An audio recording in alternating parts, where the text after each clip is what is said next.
শুভ সকাল সকলকে। আমি ভোরেশ্রী আমার আরও একটি ব্লগে আপনাদের সকলকে স্বাগত জানাই। তো যে রবিবার আর বাইরে এত সুন্দর হাওয়া, ওয়েদারটা এত ভালো, শুনছি ঝড় বৃষ্টি হবে, তাই তো আজকে পুরোটাই ফ্যামিলি টাইম, সঙ্গে ভালো খাওয়া দাওয়া। তো চলুন তাহলে শুরু করা যাক। আজকে মোটামুটি খাওয়া দাওয়ার উপরেই ব্লগটা হবে আশা করি, ভাবছি। কিন্তু তার আগে ভাবছি একটু আমাদের বাড়ির গাছগুলোকে দেখাবো। জলবে কি সুন্দর বেড়ে উঠেছে ওরা, চলুন তাহলে দেখানো যাক আপনাদের। ফুলগুলোর রঙগুলো দেখুন কি সুন্দর, তাই না? এই ফুলগুলোকে টাইম ফুল বলে।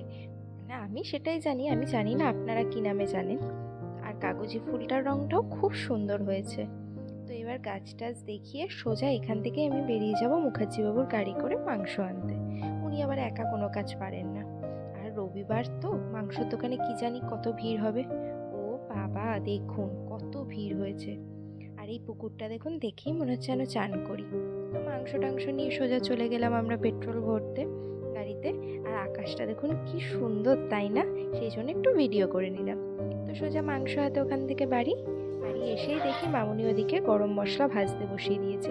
গরম মশলা বলতে এখানে বিরিয়ানির মশলা। আর বাইরের গাছে হাওয়া দিচ্ছে। তো টুক করে বাইরে থেকে ঘুরে এলাম, এসে এবার বসালাম রান্না। আজকে যেহেতু বললাম খাওয়া দাওয়ার উপরেই ব্লগটা, আজকে আবার একটু বিরিয়ানি বানাচ্ছি, ওই জন্য চিকেন নিয়ে চলে এসেছি। আর এখানে আমি যেহেতু রান্নাঘরে আজকে খুব গরম করছে আর বাইরে খুব হাওয়া, পরিবেশ দেখতে দেখতে আমি বসিয়ে দিয়েছি রান্না। বাইরের পরিবেশও দেখছি, হাওয়াও খাচ্ছি আর রান্নাও করছি। ওই জন্য ইন্ডাকশানে আজকে বারান্দায় রান্না করছি আমি। এখানে সমস্ত পেঁয়াজ টেয়াজ ভেজে যেমন মাংসর প্রণালী সেইগুলোই করব। দিয়ে দেবো ওর মধ্যে একটু মাংস আর মশলাপাতি দিয়ে কষে ঢাকা দিয়ে দেবো। আর আমি আজকে এখানে রান্না করার আরও একটা কারণ হচ্ছে সুন্দর আলোটা। এত সুন্দর আলো আসছে এখানে যে এখানে অন্য কোনো আলোর দরকারই পড়ছে না ভিডিও করার জন্য। রান্নাঘরে করলে তো আবার আলোর প্রয়োজন পড়ে, কখনো কখনো অন্ধকার হয়ে যায়। কিন্তু এখানে এত সুন্দর আলো আসছে আর তার সঙ্গে হাওয়াটা তো রয়েইছে। তো ভাবলাম যখন গরমও নেই, এত সুন্দর ওয়েদার, তাহলে বাইরে দাঁড়িয়েই রান্না করি। আর তার উপর যখন বিরিয়ানি, তাহলে তো আর কোনো কথাই হবে না। ব্যাস, আমার দেখতে দেখতে ওদিকে মাংস কষাও শেষ। আর এদিকে আমি চলে এলাম দুধের মধ্যে সমস্ত কিছু মেশাতে। ওগুলো মিশিয়েই তো ঢেলে দিলে বিরিয়ানি প্রায় শেষ। আমি জানেন তো দুধের মধ্যে একটু বিরিয়ানি মশলাও দিই, জানি না কে কে দেন, কিন্তু আমি দিই, আমার বেশ ভালো লাগে। যেহেতু আমি একটু কম মশলায় রান্না করি, সেই জন্য আমি দুধের মধ্যে কিছুটা গুলে দিই যাতে সমস্ত চালের মধ্যে ফ্লেভারটা ঢুকে যায়। তো এখানে ওই যে আগের দিন বললাম নিচে তেজপাতা দিইনি, দিয়ে আমি যথারীতি লেয়ারিং শুরু করছি। আর পাশ দিয়ে সবাই বলছে খুব সুন্দর গন্ধ বেরিয়েছে।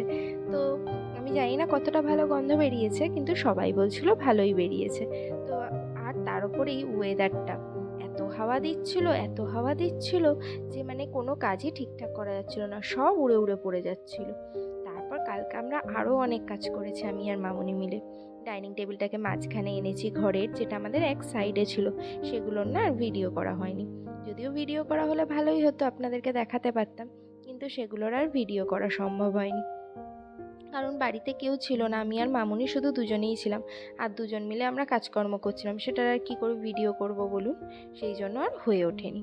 তো এখানে মোটামুটি আমার লেয়ারিংও কমপ্লিট। ওপর দিয়ে বাকি দুধটা যেটুকু ছিল ওটুকু দিয়ে দেবো, দিয়ে একটু ঘি দেবো মাঝখানে, ব্যাস হয়ে গেল। আর এখানে আমি একটা সাদা মার্কিন চাপা দিচ্ছি, চাপা দিয়ে গ্যাসে দমে বসিয়ে দেবো। এইটুকুই ছিল কাজ। এবার এদিকে দমে হবে, ওদিকে আমি যাব চান করতে। চান টান করে এই দেখুন কি সুন্দর ফ্রেশ হয়ে নিয়েছি। আবার তো খেতে দিতে হবে।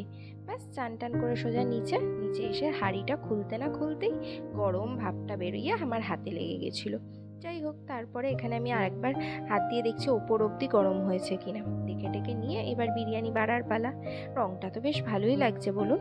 জানি না কি জানি তলারগুলো কি হয়েছে, ভাবতে ভাবতে দেখি যে না, সব ঠিকই হয়েছে। নিচ অবধি সমস্ত চালগুলো একটা একটাই রয়েছে, তলা একটুও ধরে যায়নি। যাই হোক, আমাদের বিরিয়ানি রেডি। এবার আমরা খাওয়া দাওয়া করব। তাহলে আজকে এখানেই টাটা, আবার দেখা হচ্ছে পরের একটা ভিডিওতে।